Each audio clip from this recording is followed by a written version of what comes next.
it's a net positive on happiness. It's a negative on your bank account. They just get stuck because then they don't know what to do because they don't know where they're going. What's break even? What's really good? What's really bad? Are you profitable? Are you happy with it? And that will kind of determine how much you could scale and spend.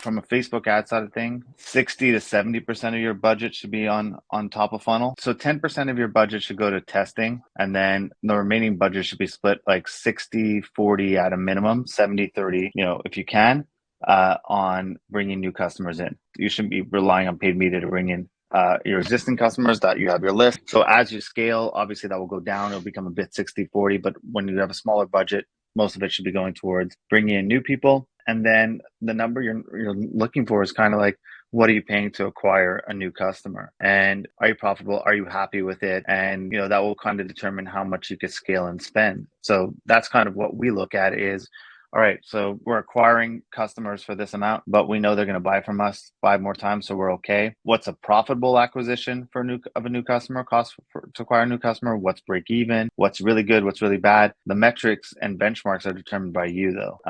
That you kind of have to come in and be like, all right, if I really want to scale this, what do I want to be? Just sometimes we get bogged down with like, okay, what metrics should I track? Other people track them and other people talk about them, but at the end of the day, we don't know what the other person's journey is and what their goal is. So we measure what we're looking to fix, and we're looking to fix what takes us to our goal.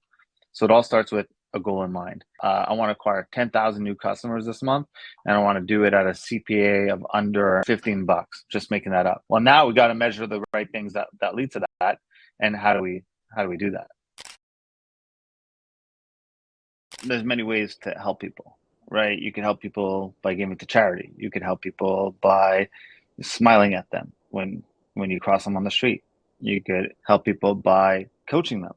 You could help people by sharing your own journey. There's many ways to do it. So helping people is like one of those like feel good, really good things, but a horrible business model, because there's no business model around helping people because there's just 50 billion ways that you could do it. Some of them actually require you to lose money and not even make money. Like giving money to charity is an amazing thing to do, but it's a net positive on happiness. It's a negative on your bank account, right? So there's many ways to help people. So the fact that, I was just talking to a private client about this is that, they were like, I feel like I should just quiet down and step out of my zone and whatever it is. And I said, I mean, that's a shame, because if you feel like you have a calling on this planet and you have a calling to do something, you should be like scream from the rooftop. I always go back to, like the drunk guy that walks around Times Square and is like, have you accepted Jesus Christ as your Lord, your Savior? And just like,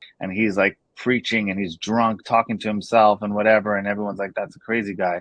Part of me like now, like I still think they're crazy, but part of me now is like, oh, maybe that guy is just so called to his calling in life that like he's so tied in, doesn't care what people think. He's just on this like mission. That's his calling in life. He believes he was put on earth for that purpose, that he just doesn't care what everyone thinks. So that's the conviction that you need to go with. But you need to figure out what it is you want, because you could do a ton of volunteer work and feel the same effects that you want to feel, but how do you make money off of it? And then how do you reconcile the money part of being like, I'm helping people, but I should get paid for it, right? And do things that way, because that's a lot of times when people feel like they're meant to help people live or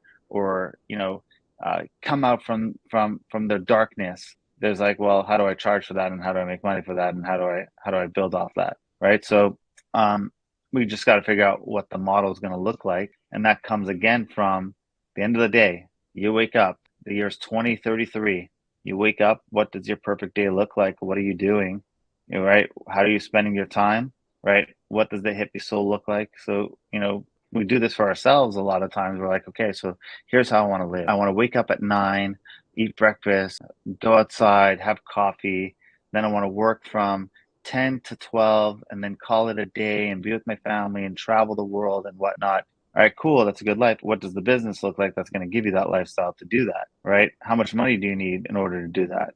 So we have this like whole goal of what we want, but then we don't know what it even costs to do that. Like, have you mapped out what your dream life even cost you? Like, what does the perfect life even cost you? Because now you're working towards something. You're like, okay, now there's like, all right, it's a reality because I know what things cost. People are like, I want a plane. Cool, what plane? I don't know. How much does the plane cost? I don't know. Well, you're just throwing out in the universe that you want a plane. That means absolutely nothing, right? What color is the plane? Well, I don't know. What does it look like inside? I don't know. Well, then it doesn't really help. So what is it that you want, that you want it to look like? And then what does the business look like? The business is doing how much in revenue? You know, is it a nonprofit maybe even? Maybe it's not meant to be profitable. You know, what does your team look like? Because if you're going to be working 2 hours a day, someone has to manage the business, someone has to do something.